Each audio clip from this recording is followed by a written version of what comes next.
very warm welcome. This looks amazing. Maybe some will join a bit later, but no worries about that.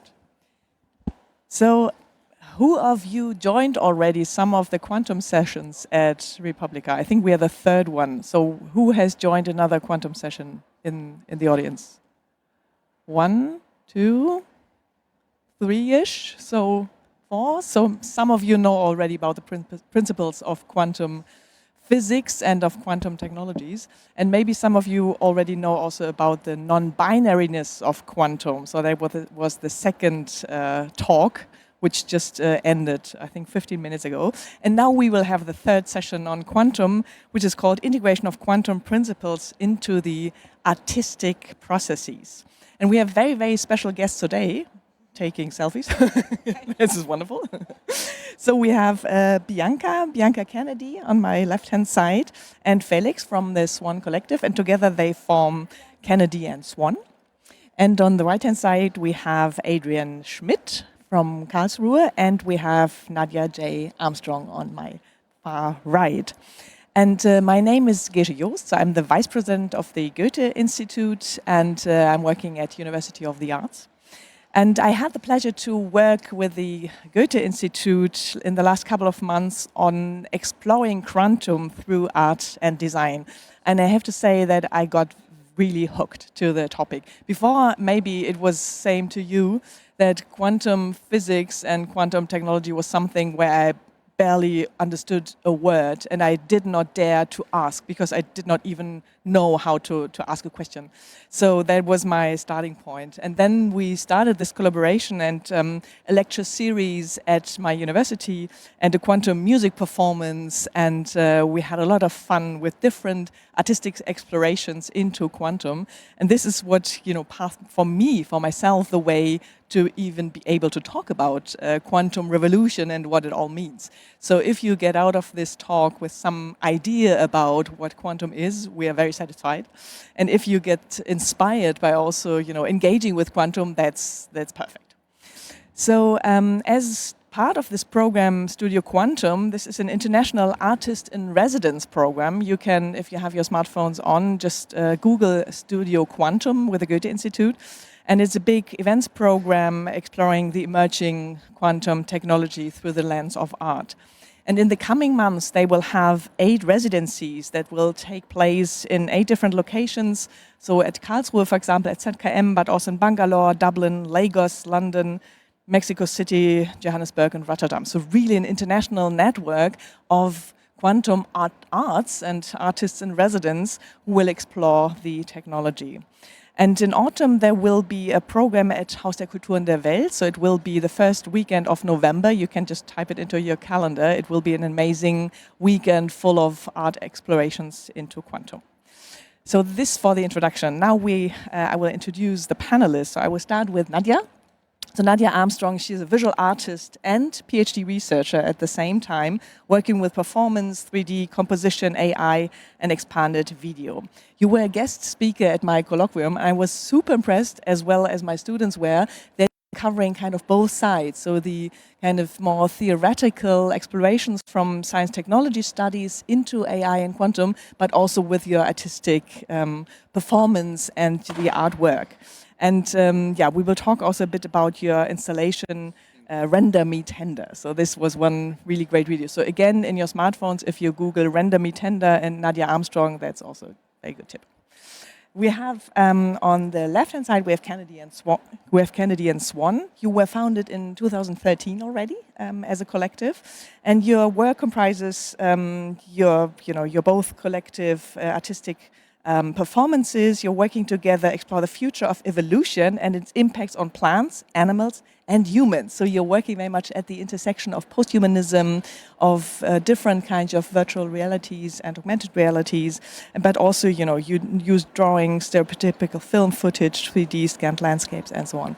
And you were an artist in residence with the Goethe-Institut. So that's right. What we're gonna hear more about also in a minute. And then we have Adrian Schmidt. You're a physicist, so you will explain everything about quantum. And you're a researcher at the Institute for Technology Assessment and System Analysis, ITAS. That's a nice German word of Technikfolgenabschätzung. So True. and you're working at Karlsruhe Institute of Technology, so KIT, which is really one of the most prestigious institutions on that one in Europe. Your research focuses on the development of societal implications of quantum technologies. And it's very interesting that your group covers all different aspects like life, innovation, health, and technology, so pretty much everything. But you're also interested in this intersection of art and quantum. So this is also what we're going to hear about. So we start into the discussion. Who knows a bit also about what quantum principles are? So who of you in the audience has heard about superposition? That looks amazing, interesting. And entanglement? Kind of same. Oh, wow. So we have experts here. No worries. It's very good. And interference? A bit less, yeah. Me too. So the first two are easier. So we know that quantum has been around for quite a while, so like 20 years at least, and everybody announces we have the new quantum computer, and they started with kind of 1 qubit, and now they try to build up, like with IBM, a computer with 100,000 qubits, but we are not there yet. So what is so fascinating about the technology, and why are you interested in working it, reflecting it, exploring quantum? And yeah, what does it mean to you? Maybe we start with you. Since we started 10 years ago with the future of evolution and how plants, animals, and humans are intelligent, and especially humans tend to think that non-human beings are not intelligent. And this is also what we are seeing now with AI and technology. So, and we think quantum and AI, the combination of it, could be very, very special and big. So many things are possible if you have this kind of power to calculate things. And especially if you think about proteins, where so many scientists trying to find new ones, and but they're needing the calculating power. And we think with quantum, this is so interesting, and also so interesting to think further. So we like to think in utopias or dystopias, and quantum is just a catalyst for all of these thoughts. Yeah.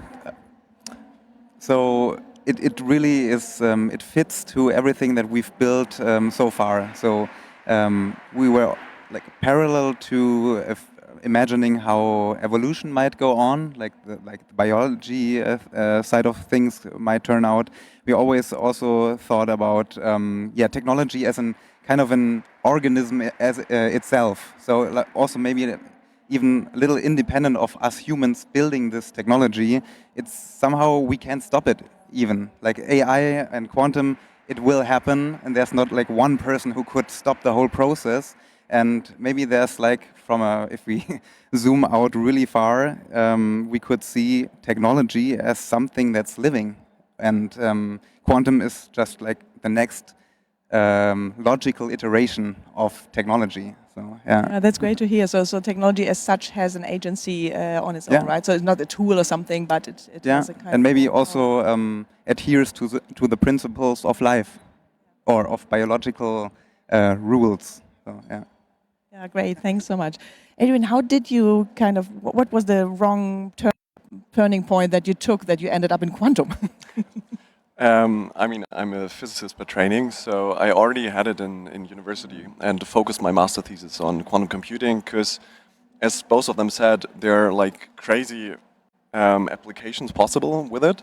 And I just thought, okay, that's going to be maybe one of the big next things, so I want to look in there. But it's also very tied to what is happening in physics. So, I mean, there's quantum technologies and all the applications, but it's based on quantum physics, which are already super interesting on its own. So having superposition or entanglement as a principle, and just think about what the implications for the world are on its own is very interesting. And isn't it kind of very disturbing when you learn as a student about these quantum principles because they are so like metaphysical, irrational or something? Or how was it? Yeah, I remember myself in school, we already had it a bit. I don't know who had quantum physics in school already, but it was pretty odd to think about superposition, like two states at the same time, and you're wondering, okay, what does it mean now? But it just becomes normal after each iteration. So you just learn it, and then, I mean, you don't intuitively are able to get it because it's so counterintuitive to your classical world. But it becomes your rationality kind of a bit, and you see the world maybe a bit different afterwards, which is very interesting and eye-opening in a way. Wow, great. Yeah, that sounds super fascinating. I did not hear a word on quantum in my school training or at university. So yeah. Yeah. And I just wanted to add, like, to your point on the applications, I would say the technology itself, I mean, we don't really know where we go. I mean, there are some ideas and applications, but that we are also able to manipulate single whatever electrons or single particles. So we can build machines where, like, they're 100,000 of a hair big, and they're super, like they have to be shielded from the surroundings so much. And we're able to build that, and that just shows how far we got as a society to be able to actually build that. It's incredible. Wow, that's also fascinating future outlook, right? So how we might use it. And Nadia, how did you come across quantum? What was the first encounter? So it's interesting. I think for me, it's sort of, as Bianca said, this catalyst, for like discovery and for knowledge formation and like pursuit of kind of understanding ways of being in the world. So I think that's kind of what my practice is always reaching to do, which is quite a big feat, But then I'm situated within a research centre in Dublin that's looking at telecommunication networks, and quantum is really changing the landscape of platform technologies, telecommunication, data centres. There's all this kind of new potential there in that space. And I kind of came across a lot of researchers. So I'm situated as the kind of artist in residence within this research facility and engaging with kind of physicists and quantum computer mechanics and all these people, and the cultures of it was just, it felt like this impossible new space that was, as you said, like blowing things up. And kind of like Ben Polkinghorne, he talks a lot about this idea of classical cracks, and he says that like quantum is this classical crack. So I was like, well, I want to jump in as an artist and like slip through that crack and kind of see what could be there, So just kind of what Bianca and Felix are saying as well. How interesting that your institution offered this position, right? So this is quite unusual. For sure, and it's kind of unique, I think, as well, because even I was at a plenary for this with all these researchers recently, and they kind of, what are you doing here, and how are you to translate this work, and are you kind of conjuring new forms out of quantum as an artistic practice? And I think really what I'm there to do is just to engage and kind of explore, and it's less a translation, but maybe like an experimentation into, because there's lots of experimentation happening both in art and in quantum right now. So drawing those parallels and thinking about it in like a philosophical way of working as well, that's, I think, the direction I see myself going in my practice with it. And how does this influence each other? So how does your kind of theoretical knowledge and kind of science technology studies influence your artwork and vice versa? Could you? Yeah, I suppose it's that old like Marshall McLuhan thing of like the medium is the message. It's kind of whatever fabrics or materialities I'm working with, and they're often technologies as a digital artist. I want to kind of like explore them or explode them or challenge them in some way. So, to kind of be critical of the tools we're using. They're so pervasive, the networks are here, networks are everywhere, infrastructure is networked, we're living in the surveillance state. So I think to kind of, how can we harness those channels and see where this language of quantum is going, right? Because there's a lot of policy being developed right now and a lot of funding going into this as well. And I think bringing that to the public is really important. Like lay people and like artists are kind of quite good at doing that as well. So.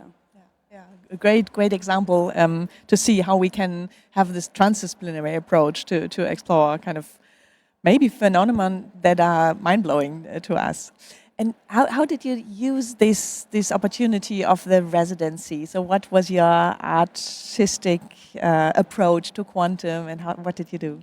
To be quite frank, the whole quantum field is new to us. So we are not like the experts or haven't been already, but we knew that these concepts were floating around. We had them in the back of our head, and we had a kind of like a basic interest in the field, but now as we had the opportunity to really dive into it in Dublin especially, it opened up this whole weird world with big question marks that we think are really inspiring. Like especially the thing, also the scientists really don't know how to talk about it, or they agreed upon not to talk about it because it's like it messes with your metaphysical concept of reality and how to go on with that without having like an existential crisis. So yeah, they agreed to just use it and be happy about that it brings great results.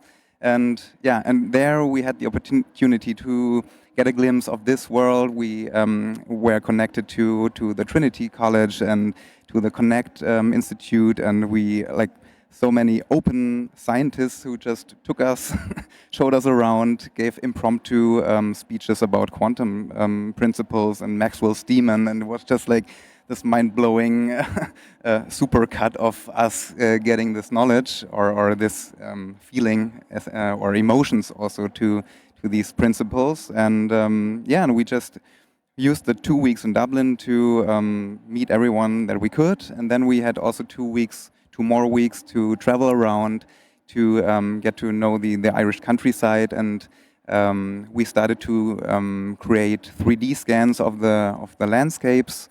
And with these 3D scans, we plan to do maybe emotional, superimposed 3D animations, where you just this will not be like quantum per se, but like you get a feeling of things being superimposed to like matter being at 2 places at the same time, and maybe like bridging the gap of an audience that might say, I'm out when I hear the word quantum, and maybe it just opens up a discussion about things that are really, really interesting. Yeah. What was for you the most kind of mind-blowing knowledge that you gained about quantum? So was it that matter could exist in 2 positions at the same time, or what was striking to you? To me, was striking that, of course, but also then the realization that no one really knows why this is happening, and everyone deciding that we will not talk about it. So there's this Copenhagen interpretation that was decided in the 1920s, and it is also called "shut up and calculate." And I think this is so interesting that this was decided, as you said. And for me, this is kind of a magic that happens, and no one really knows why. And for me, it's almost esoteric. And I don't know, you don't expect that when you think about physics, because it's so only really intelligent people can do it. And yeah, I don't know. For me, that's amazing that this world also exists and that we have to wrap our mind around that. Yeah, cool, very much. But Adrian, I guess you can help us out. So how is this working? So what is superposition? Is this also a metaphysical concept? So or can you have another worldview through the knowledge about quantum physics? Let's try. So I would say superposition is, it's one of the principles, which means you, instead of saying something is always at the same time, and you can always say it's there with a certain velocity or no velocity, and like it's very descriptive, the classical worldview, you end up with that and say, okay, there's a certain probability of states. So you say there's a certain probability that you're going to measure something in the future there. And then when you actually measure it, and the probability was quite high to measure it somewhere, you probably measure it there. But there's a certain chance you measure it maybe somewhere else. And therefore, like, you end up with this classical view, something's always somewhere. It's more a bit fuzzy in that sense. And what Bianca just said, like this Copenhagen interpretation now says, so a lot of physicists follow that. We don't really think about why it is now ending up there or there. You just say, there's a theory which is pretty good explaining where to come from probability to a measurement, and that works. And when you like repeat the measurement, this probability is going to end up there. And this just gives us results, and we can build technology out of it, so we are fine.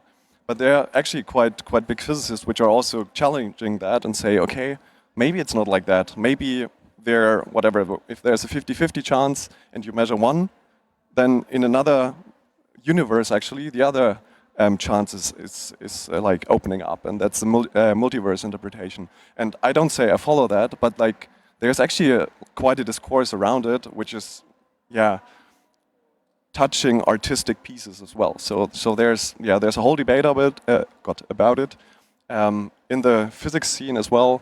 But quite different opinions about it. Super fascinating. Is this also why you're interested in this intersection of art and quantum? As well, but that's, I would say, more my personal level, because there are questions we can't answer, and maybe physics. So physics tries to answer some things, but we notice we can't answer everything. So you like dig deeper, and you don't end up everywhere. But I would say art is something where people get reach. So it's an outreach perspective where other people, like, I mean, here in the audience, a lot of the people didn't raise a hand when they needed to answer if they heard about quantum yet. So maybe we, by arts, reached you. At the same time, maybe the artists can actually give us new perspectives. So the physicist or the technologist, where to go with it. So I would say it's more like the social part of it, which is interesting for me. Yeah, great. Well, that's wonderful. Nadia, so you started exploring also very much through AI and through quantum. How do you see also the kind of art scene evolving around this topic, and how do you reflect on the topics in your work, like in Random Tender? So I suppose I was thinking very much from like back to this kind of idea of the STS perspective of science and technology studies. It's sort of like injecting like a human focus into this space as well, which is something I also want to do with AI. So we mentioned earlier the piece Render Me Tender. I'm kind of have this ethos within my practice, this idea of like rendering with care and like prompting with care and kind of methods of digital poetics. So kind of like looking into the jargons of these spaces, like digital cultures, research facilities, science cultures, language. Like there's these techno-scientific jargons that, as you're saying, like trap people out of the conversation. So it's about how can we just build more language and more like tools, I suppose, to talk about this. And I guess the tool I lean into a lot is the idea of the socio-technical imaginary. So this is an idea from like SDS scholars, Sanjung Him and Sheila Jasanoff. I think it was around 2019 they created it, but it's essentially like an analytical tool where we can look at imaginaries. So this is really where my practice lies. What imaginaries are operating within science. So, what movies are we watching? What tweets are the scientists reading? What are the cultures are they engaging with? And how does that implicate the way they make these technologies, right? So what are the social forces driving these things? So I think I'm trying to express those things in different ways. I work with 3D, and then I'm drawn to AI again, similarly to quantum, is because it feels fresh and generative and new, and kind of if there's issues there, then maybe we can get in and define them and tease them out by using. And I think access is what's really exciting now, that artists are getting their hands on this information and pushing it. And I think, yeah, maybe we could form new kind of ways of studying culture by using quantum theory as a philosophical standpoint, like the work of Karen Barad, which I know we were talking about earlier. So yeah, and Donna Haraway as well, she talks a lot about this idea of like how myth and tool mutually constitute each other. So I think there's this kind of ongoing process as quantum is like getting out into the public, like banks are kind of using it now, for this like closed chain security systems and like wave coherence, that it's a much more secure system for like sending private information. There's these new use cases, but also we need to remember like how much of this do we really need on like an actual ground level scale? Like we see IBM coming out with these images of these big shiny kind of quantum computers, and it just conceals the truth of kind of how magical and esoteric this space really is right now and how generative it can be. So yeah, I think I answered the question a little bit there. No, very well, very well. And that's also a great example. So if you use any kind of AI image generation machine and have a prompt quantum computing, you will always find these stereotypical, images of a quantum computer. And this is kind of what you find about imaginaries, so kind of visual representations of quantum. And this is kind of really or shows how limited not only the knowledge but also the way how to reflect on it or how to imagine what quantum could be is currently, because of course AI is just kind of working also with probabilities or with kind of the knowledge that is represented on the internet. They are imaginaries, right? Like it's like a huge database. Like whatever the database is kind of their imaginaries, a collective of what like we all believe and constitute as like a way of being, I suppose. Yeah, so super interesting. I was, of course, researching a bit also on your artistic practice, and you made this 3D film with the reincarnation of Marlene Dietrich, so as a deep fake based on some original sound image file. So that's also, of course, very spooky already that you could, reimagine Marlene Dietrich. And Marlene asks herself in the movie, for whom and for what purpose am I being used? So this is kind of one kind of very central question, I think. So if you kind of connect this to technologies as such, so for whom and for what purposes are they being used, and what promises are entangled with quantum and AI? So maybe we take this as an example. It's really also funny because we used a real person to do this film, so it's not like a deep fake. So we hired a lookalike of Marlene Dietrich, who was acting this role. But when we showed this film in museums, we noticed how people already were saying, because we've shown it with 3D glasses stereoscopically, and somehow this fact alone made people say, "Oh, this is AI generated," and yeah, everything was written by us, handmade.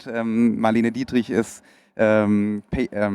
standing inside a miniature model that we built with our own hands. So already, like, reality is shifting for the people, for the audience. They just assume, oh, it looks technical, or like, I don't know what's going on there. It must be AI generated. So this is quite telling of already the time we live in, and that you really don't know what's what. And but this is like what we also want to say with this. You don't. She also doesn't know what is her role in this world. Is she fake, or I mean, she feels like some kind of consciousness as well. And this is also an aspect that we deeply think about, how AI might turn out, especially in combination with quantum. Maybe this is like the combination that is needed for a machine consciousness. And so, yeah, this whole fuzzy feeling of not knowing what's what was so inspiring to us. And yeah, and that's why now the whole quantum field is just like this last piece of the puzzle, which is like so fitting into this whole thinking about where things are going right now, and how they might turn out, and how we as humans will also feel about all this. Like, will we accept an intelligence that might be superior to us, or will we always try to be more powerful than them, if it's possible, if we will suppress it or acknowledge their own rights? So yeah, it really gets you thinking. And as an artist, it's not easy, I want to say, but it is motivating to just go into this rabbit hole of like philosophical implications of these technological this evolution that's happening right now. Yeah. Yeah, so this touches very much upon this kind of post-human or transhuman perspective, right? So that the technology as such has an agency, and that how we relate to this, and that how did you come across in your own kind of artistic practice? Are you inspired by philosophical kind of texts on this, or how did you come to this understanding of transhuman, post-human agency of, this coexistence also? We started out with reading about the intelligence of plants. And when we were reading it, it was already like, okay, I don't have to have any ideas anymore, because this world is so much more than I could think of, how animals and plants are trying to look like other beings and how to infiltrate systems. And there's so much creativity there that we just have to look and watch and listen to this. And this is what we are deeply interested. So we are, and we don't think that we are the most intelligent being. And I think it would be good for the whole world to be a little bit more humble. And so, of course, it's interesting to think about if technology could be sentient, because in my opinion, I don't really care if it is or not. I'm not like, okay, it is sentient and we have to stop everything. I don't know, but it could be. And what then? So I think it should be possible and open to think about these things and what the implications there, and not to be like, no, that's not possible at all. For me, this is also totally fascinating. So to step back also from this, subject-object dualism. So all these kind of dualisms that we just have to, step back and then see what these agencies mean to us, or how we can relate to this, and what are the planetary boundaries, or even beyond the planet. So what happens then? And maybe then quantum is really a good pathway towards thinking in these kind of very different terms. So I was fascinated about this one too. Adrian, maybe also on the application side. So we talked very much about the kind of the basic concepts and this kind of fascinating and non very tangible aspects. What's the killer application for for quantum? Unfortunately, we don't know. I mean, it seems there are some applications or some ideas about applications that a lot of companies and investors think it's going to be big. And I mean, there are algorithms proposed, and one is more on the downside, so decryption of current encryption systems. Shaw algorithms, probably some people know about it, but that can't be all for investing in there. And I mean, there are certain solutions, especially in optimizing certain problems or in simulating materials, so developing new materials which we can't right now simulate, which could be beneficial in the future. And we are pretty sure about it, that there is something. I mean, otherwise there wouldn't be invested, I don't know, 30, 40 billions worldwide. But there's not the application which is gonna change everything. And right now it's a bet a bit on the next 10, 15 years. But yeah, that's how I would frame it, because like, I don't know, and as a scientist, I can't say that's going to be the one. Yeah. And tell us a bit more about your research. So what's your focus in quantum? Yeah, and I mean, that's tied to my research a bit. So, I mean, we at ITAS, so it's the Institute for Technology Assessment, we do technology assessment about certain technologies and every technology you can imagine.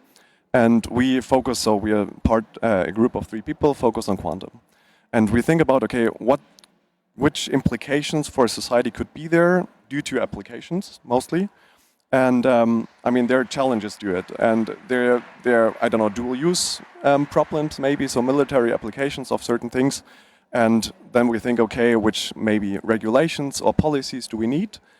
But besides regulating something, we also think about, okay, how could we overcome these challenges? And there we, for example, think about, okay, how could we as society shape technology instead of just being a user and just saying, okay, now we have it, now we use it, now we're going to see what is actually then the implication for me and society. So we think about, okay, for example, how to get society involved. And that could be by artists, for example. So maybe like artists are representing society in a way or getting society interested in a certain thing.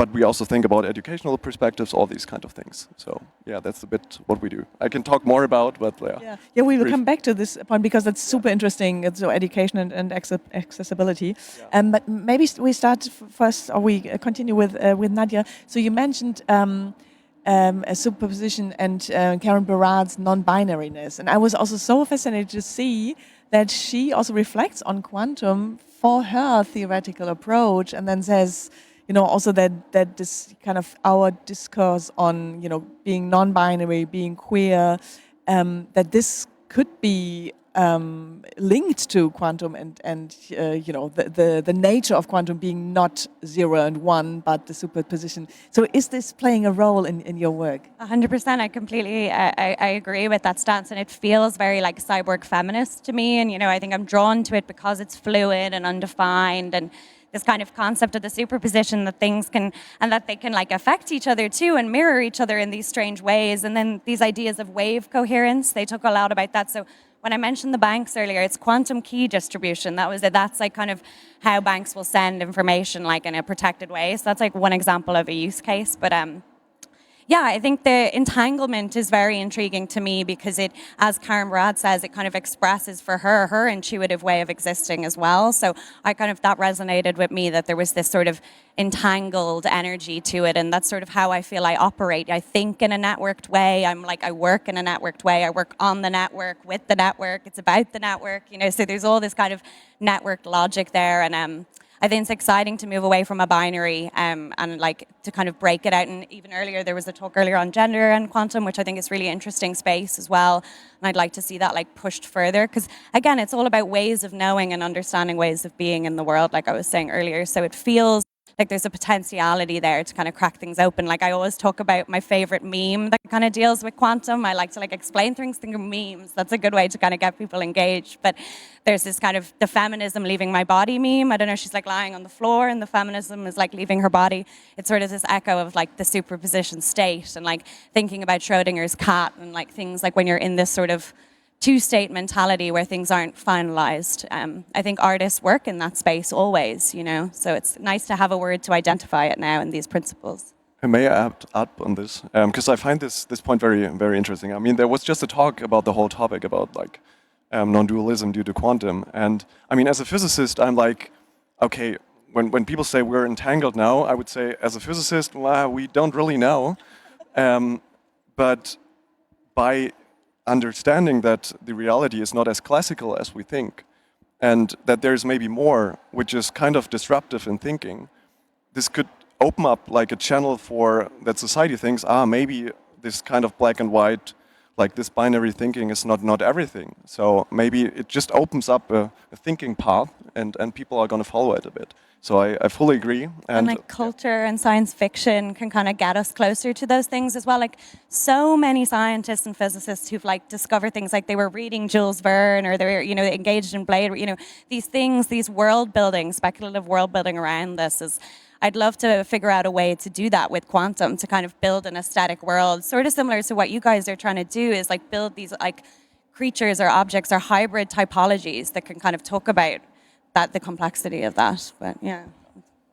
So would you say that also this non-binariness is also true for your research? So is, you know, so you would not also say this is either art or this is kind of science? Yeah, this is something I'm struggling to still define, is that I operate in this kind of category breaking space. You know, it's like I'm working as an artist in residence, but I'm also engaging in kind of academic theoretical PhD research, and it's autoethnographic. So my position within that space is really important too. So defining who I am and then who the researchers are too, and like this kind of ethical respect for different fields. But yeah, I think we're kind of working in that we need to get more interdisciplinary, I think. I think that's the way to, I think that's why that's sort of the crux of this whole conversation, is to be more category breaking and be more dispersed in our research and our citations, and more diverse as well, you know. So, and in thinking about our own positions and creative forms as well, which is, it's a lot to take on a philosophical level. But Cool, super cool. What would be your perfect working environment? So, you know, do you need tons of scientists or, you know, whoever, and how would it be like in a perfect world, so to get in touch with these causes, but also with the kind of scientific knowledge? So what would be your perfect setting? I like this question. At this moment, we are having kind of a perfect environment, I would say. We have been to Dublin and meeting lots of scientists in November.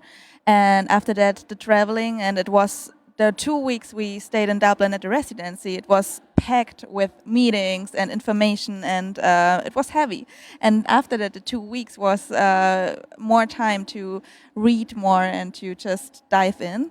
And now we are currently working on new things, but we are experimenting a lot, because we don't want to just illustrate what quantum is. This is not really interesting to us. I like also the term world building, and I think this is what artists are always doing, and we try to do that as well. And to think about how we can use quantum or tell stories with or about quantum.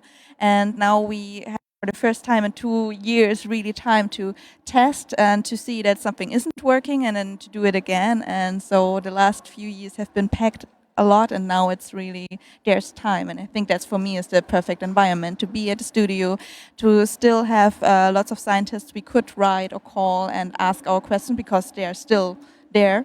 And this is at this moment, it's really perfect. We are happy.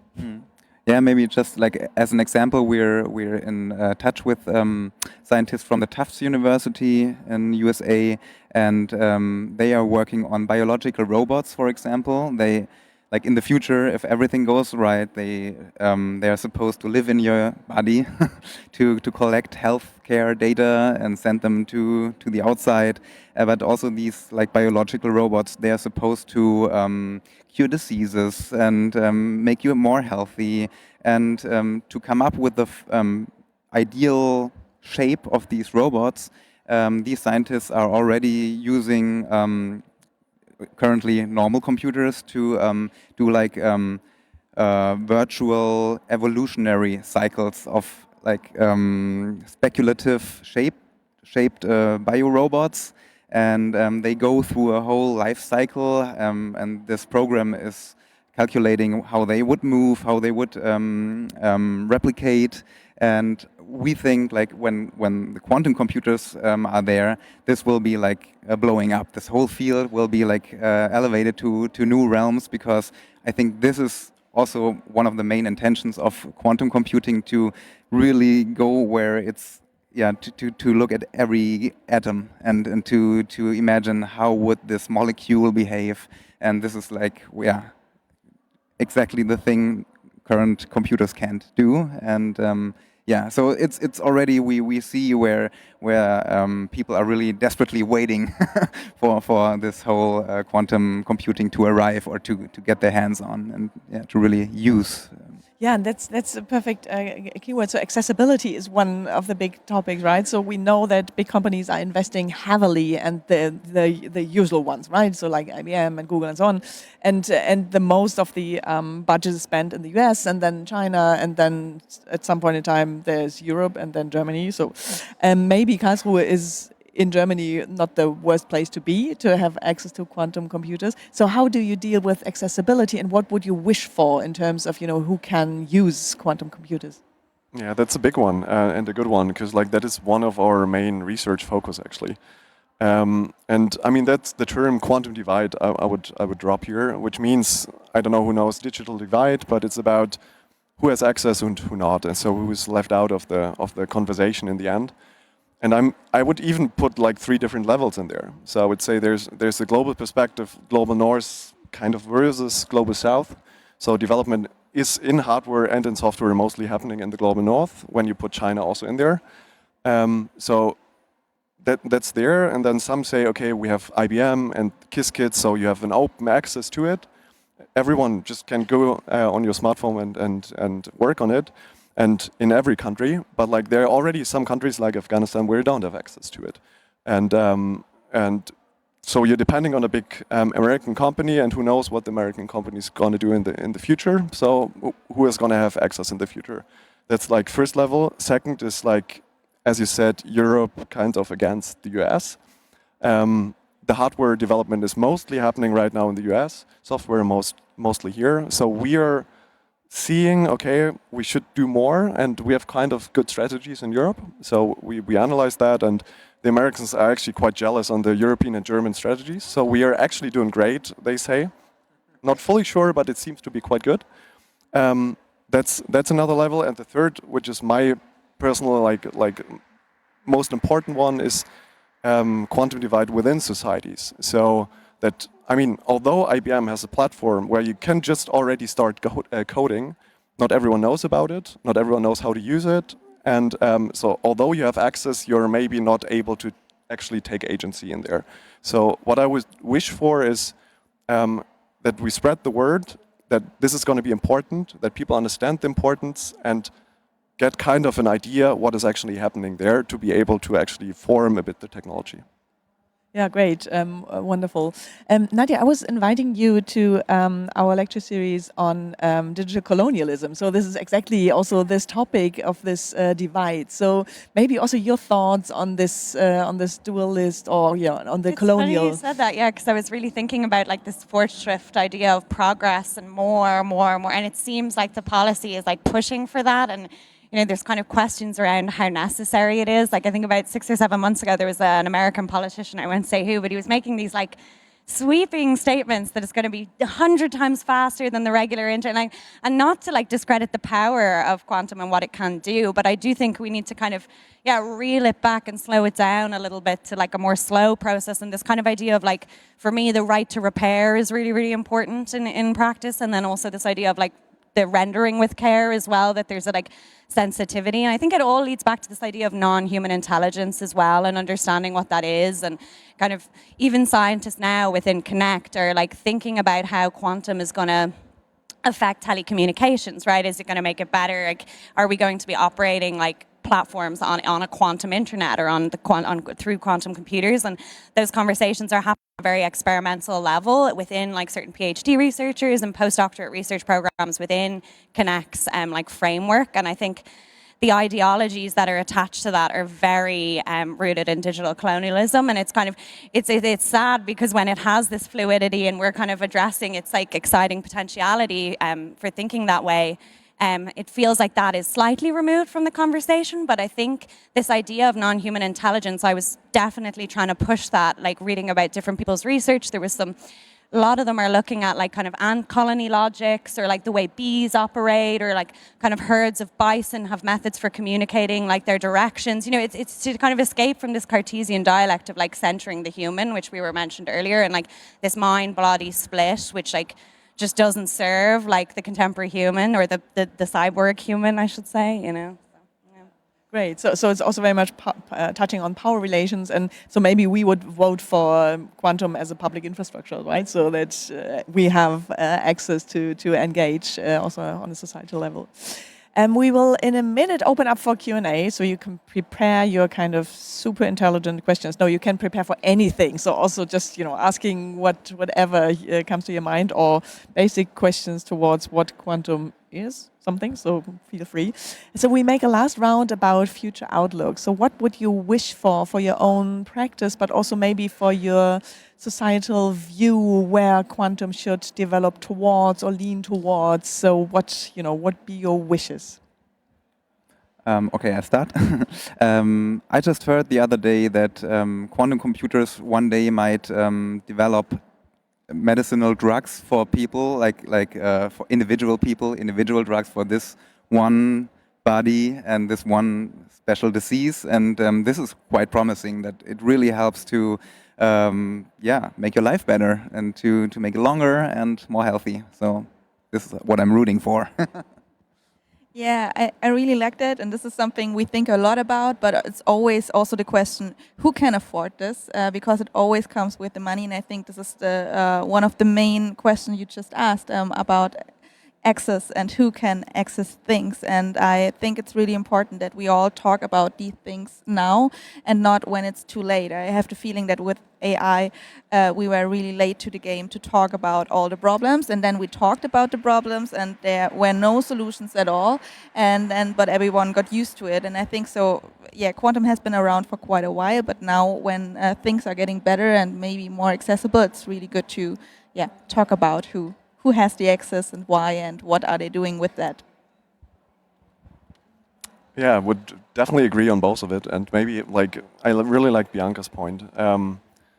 I think it's about understanding and agency. Like I would like to see that people are understanding a bit more what is happening technology-wise around us, because I think that's a threat to democracy in the end. If you don't really understand the world anymore, because like you don't understand the technology and you just use it, I think that's a big challenge. And by understanding a new technology, which also has some risks, I think we could break that a bit. So getting people aware, understand it, and then get them involved in the debate would be my wish.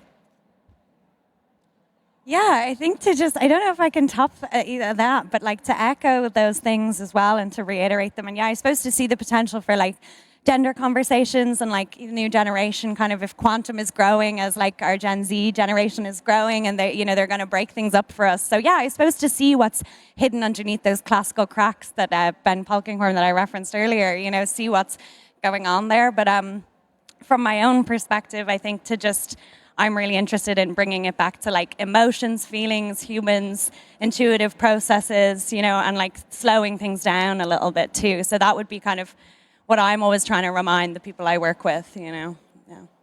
Great, wonderful statements. And that's exactly why we start with the Q&A now, because this kind of engagement into these kind of topics is very, very important. And we have the first question over there. Hello. Oh, this is weird. We hear you quite well. Thanks for the talk, first of all. I think I learned something today. That's really nice. If you believe in machine consciousness, which you have talked about a lot, I have a spicy question. When do you think AGI could be possible? And if you believe in it? Well, okay. So the both of us, we got down the AI rabbit hole like 3 years ago, and now it's like every day of just reading what's new and what's up, and it's pretty easy to get into the doomer side of things and to really be a little scared of what's happening right now and to think that things might spiral out of our control eventually. And I believe it is. We are on an exponential path right now, and it is like it could happen next year. It might happen never. I mean, like I'm not saying it will happen, but I think we have to prepare that everything is possible now. I think we as humans we're not used to exponential curves, and so let's open up for anything possible. I don't think we would ever believe it. So there isn't a question or a sentence AI or sentient AI could tell us that we would believe that it's not just imitation. And so for me, I don't see a possibility of us believing if there would be one. And this is something, yeah, one could be also afraid of, because then it gets like some Black Mirror episodes where you get really have a lot of empathy with all these beings, in a toaster. So. I don't know. I'm like always. Sometimes I come across a bit Luddite-y, and I'm always like telling people to go touch grass. You know, even though I stare at a screen, like I'm so we're on a screen all the time. But I'm a little bit like, no, I don't want that. I don't want there's kind of this uncanny valley. It's like the people I conjure these kind of 3D avatars in my work and in my videos, and like to me, they're these assets or vessels for me to communicate all these kind of complex ideas. But the thought of them actually kind of being active and realized like in the flesh is to me quite terrifying, I think, because it feels sort of cruel to like create something out of, we're always trying to like codify AI and, digital helpers and kind of minimize them as well, or make them, these kind of like placid female voices, that are just constantly available, And it kind of, again, it brings it back to the surveillance state that we're being kind of hijacked and raw human experience is like being extracted from through these assets. So I lean a little bit away from it. But again, I think this exponential possibility is exciting too. And it's a really big question, but I don't know if we would ever potentially get there. I think things are a lot slower than we believe. Like we're still not flying around in cars, unfortunately. The flying car is a great imaginary that's like, when are we going to get to that state? Like the actual ground level of what humans need. I don't know if like a full flesh cyborgian robot is about 100 years old now as well. The word robot is like 105 years old. So I think we are at a point where we're at this shift, but it's definitely quite anarchizing as well. So yeah. Maybe we take the next question. It's okay. Yes. Okay, this is really weird. I have to put off. Okay, one question is, you talked about funding also, funding in quantum technologies. And my question is, because we see big funding projects, big funding initiatives, especially for quantum computing in the last years, but we also see initiatives that fund outreach projects and especially open innovation projects.